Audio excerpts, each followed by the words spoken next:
Happy Monday, traders. It is the 14th of February, 2022. It's 8:01 a.m. here in Chicago, coming at you from the Chicago Board of Trade building in the financial district of downtown Chicago. This is episode number 2171. A quick mic check, please. And yes, happy Valentine's Day. If you believe in such a thing or practice such a thing, don't forget to get something for your loved ones. We all have to be consumers. Derivatives trading is not suitable for all investors. Past performance is not necessarily indicative of future results. Here we are. We're looking at a market that really is mixed. We took a pop higher this morning as soon as I got in here at about 5:45 a.m. The foreign minister Lavrov from Russia came out with comments saying that there's definitely a pathway for agreement, and that sent the markets shooting up. A very, very quick response there. We basically took off. We took off about 50 points higher in the S&P, a lot more in the Nasdaq, and we brought the markets back into line. The S&P was actually down about 80, 90 basis points before the rally to break even. Settlement for the S&P. Where is the settlement? Settlement for the S&P is 4409.50. We're just slightly below it. So that's what's driving things. There's a lot of tension with this conflict between Ukraine and Russia, and the market's paying very particular attention. This is why crude has held its own and maintained high prices. Crude has actually come off as a result of Lavrov's comments because the anticipation here, the expectation is this will further exacerbate inflation. Crude supply would be reduced. OPEC came out and said they're not going to be able, if Russia no longer exports crude, that the members will not be able to make up for that supply. And given the basic tenet of supply demand, with supply decreasing, prices have to move up as the demand remains constant. And so crude didn't respond to the downside on this news, so this issue with Russia. In fact, it has only gone higher. The equities see more risk, and so they have moved down. This is what is attributed to the moves last week, in addition to Bullard's comments and so on regarding a 50 basis point hike in March. So there's some optimism here on the Ukraine-Russia crisis, and so the market is moving up. That's the geopolitical picture. You'll notice that Europe is way off. Europe's just catching up to what we did on Friday. Today, really not much to worry about in terms of earnings. We do have Avis as a key release, but its estimated revenue is 2.4 billion, not all that great. So earnings are a little bit out of the way here. As far as what's on the calendar, we expect Bullard to speak at 11 a.m. Eastern, but Bullard has been speaking this morning since about 7 Chicago time. It looks like Bullard at 7:39 came in and started talking about the fact that he's still expecting GDP to be at 3.5% to 4%.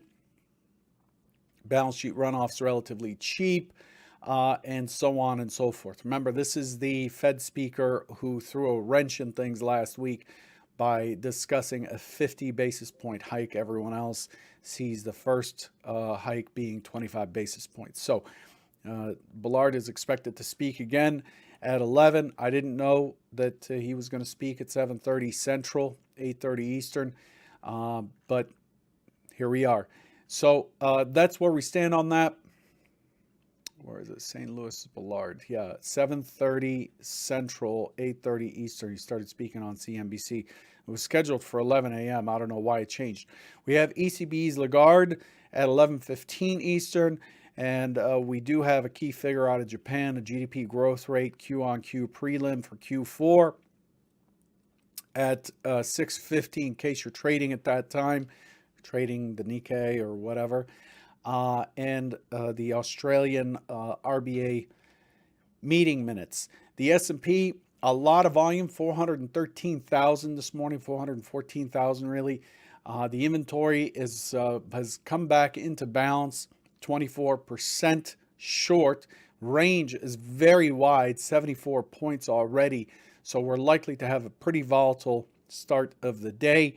The point of control is shifted down to 44.15. Friday's point of control is 44.20. So the overnight point of control is relatively in line with Friday's point of control, which immediately tells us that we are opening. We're opening in balance. We're opening in the thick portion of the profile from Friday where balance was. So that's where we stand. That's the overall picture. I want to take a jump right into the macro picture today. So for that, I use this looks like a complicated chart, but it's giving me all the information I need in one shot. I have added these moving averages, which generally I don't use. I have added the 20, 50, 100, and 200 moving averages to this chart, which causes it to be a little more noisy than I like. But each box represents 1 week of trading range on the RTH session. The RTH session, or the day session, is defined as 9:30 a.m. to 4 p.m. with settlement occurring in the last 30 seconds. So essentially the future session is no longer 15 minutes longer than the cash session officially according to the exchange. So I'm using basically the cash session for futures now. It's been like this for maybe 6 or 9 months.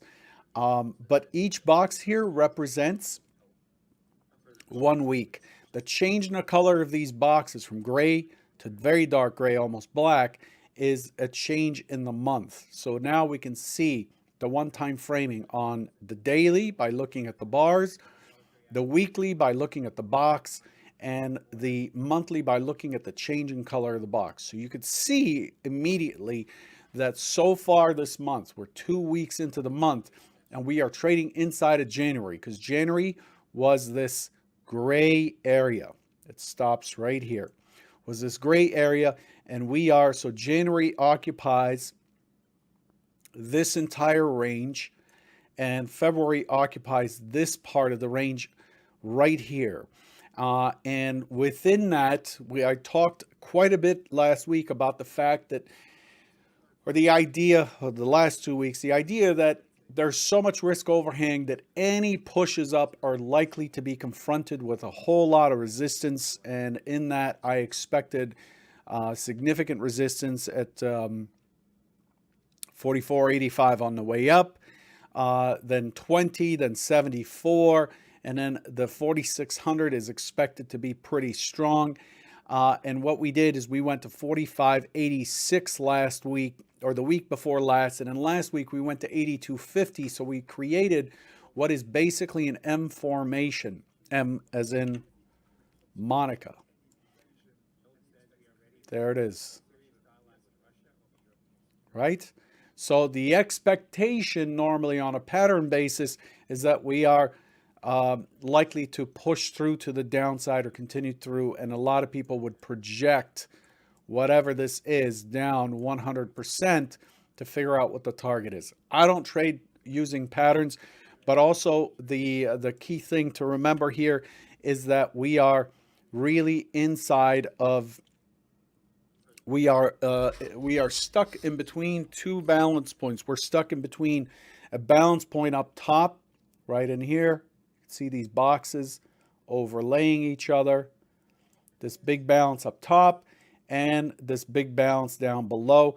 And we have traded completely in between. This was what was expected and talked about 2 weeks ago and last week, that we are stuck in between these two ranges, and we're likely to remain stuck in between those two ranges coming into the next week or so, probably the next 2 weeks. So what we're doing is we're whipsawing inside of a range that covers 4,600 all the way down to 4,400. We pushed to 43.93 and a quarter. So last week we breached the one-time framing higher that we had put in the week before. We breached it by taking out this 44.0275 and putting in a lower low. So the weekly is showing a one-time framing down. The daily is showing one-time framing down. The monthly showing that we are inside the month. We have not taken the high or the low.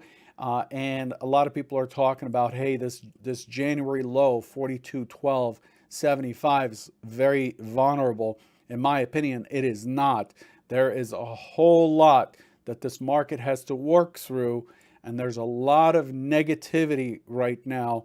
And the expectation is the negativity that we're in has been priced in the past. It's already priced in, the negativity that we're in today.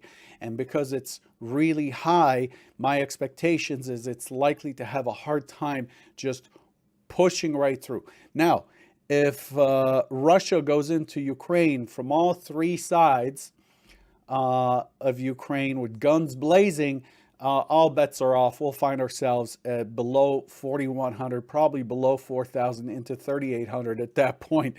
But as it stands right now in the status quo, with the FOMC being as huge as it is for March, the ECB being as huge as it is for March, those macro pieces, I believe that we're not likely to go anywhere from here that's too dramatic, which means that we don't want to overcommit on the movement on either side. We are at the extreme on the low side, so it's likely to be more easily pushed or squeezed to the top than it is to the bottom. Let me give you some evidence as to why. Let's look at, let's make the bars invisible here a second.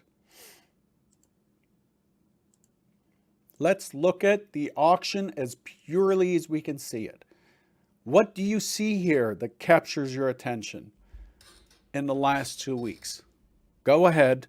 We'll make this interactive. This is a pop quiz.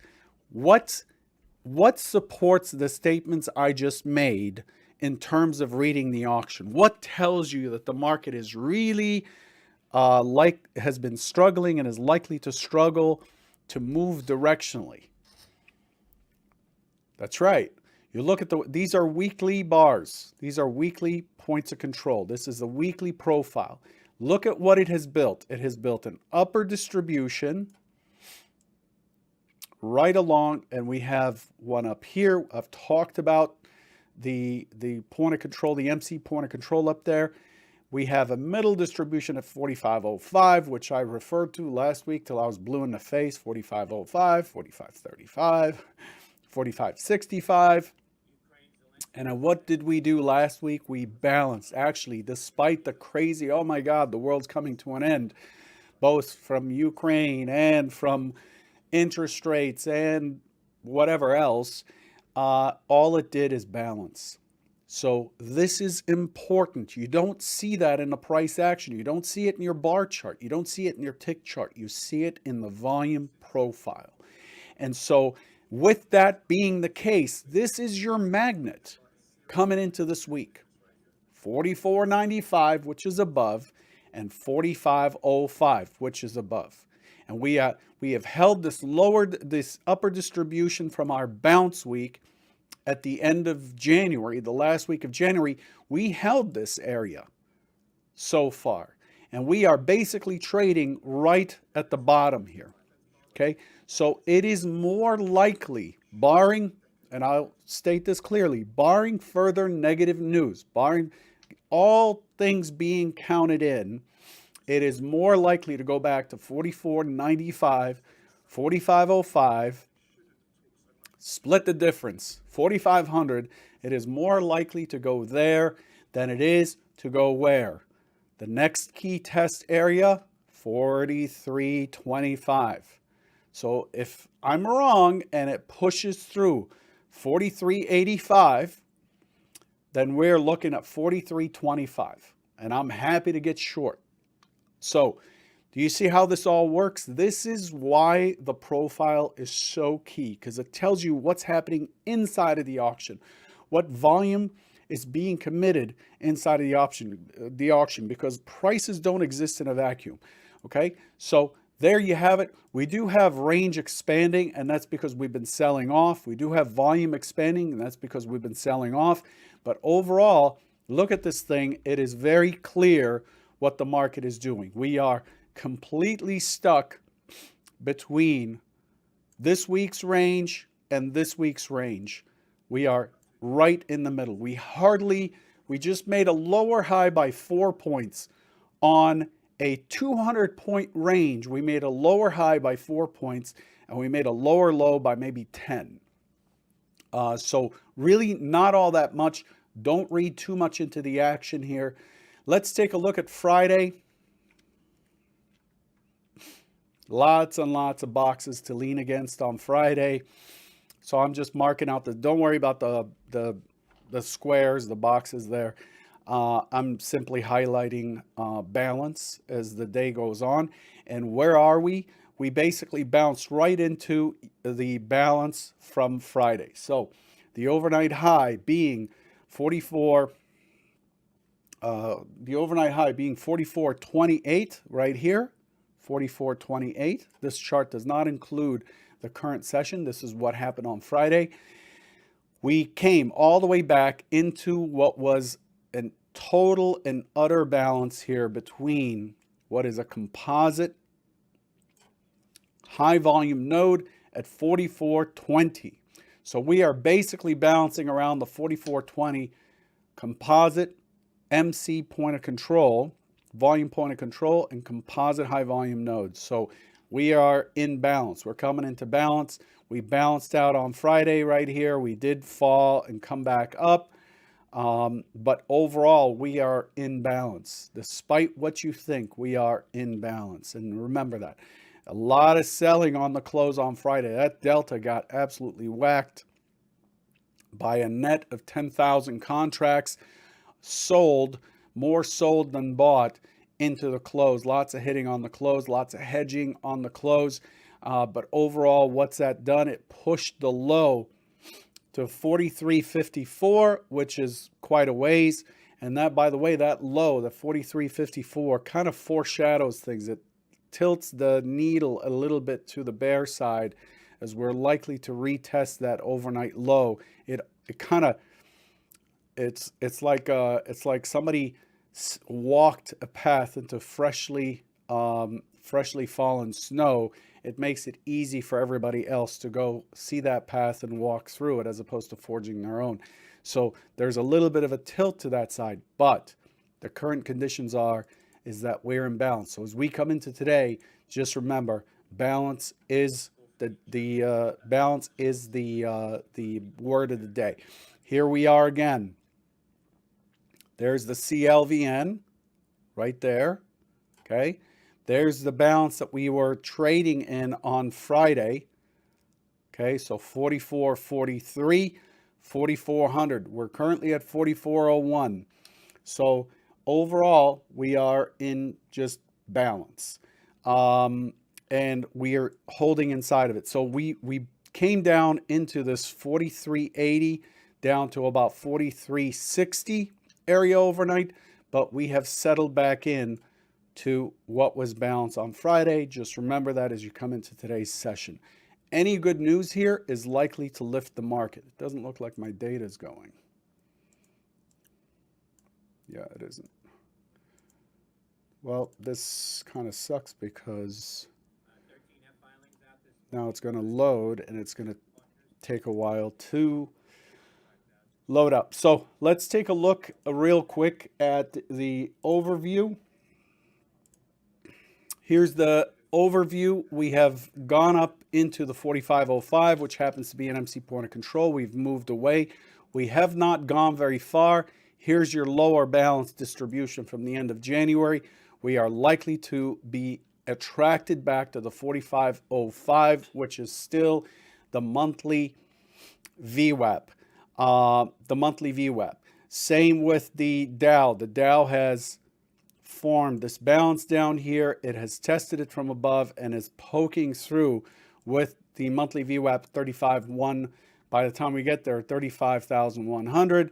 The NASDAQ is weak as it's most price sensitive or interest rate sensitive, and so are these the small caps. The small caps came in with a weak VWAP and are tangled within a weak VWAP. You can see how the VWAP skipped down in February. So don't think that somehow the Russell is stronger than the larger caps. It's not. It's just that its VWAP got really dragged down as a result of the month changing over.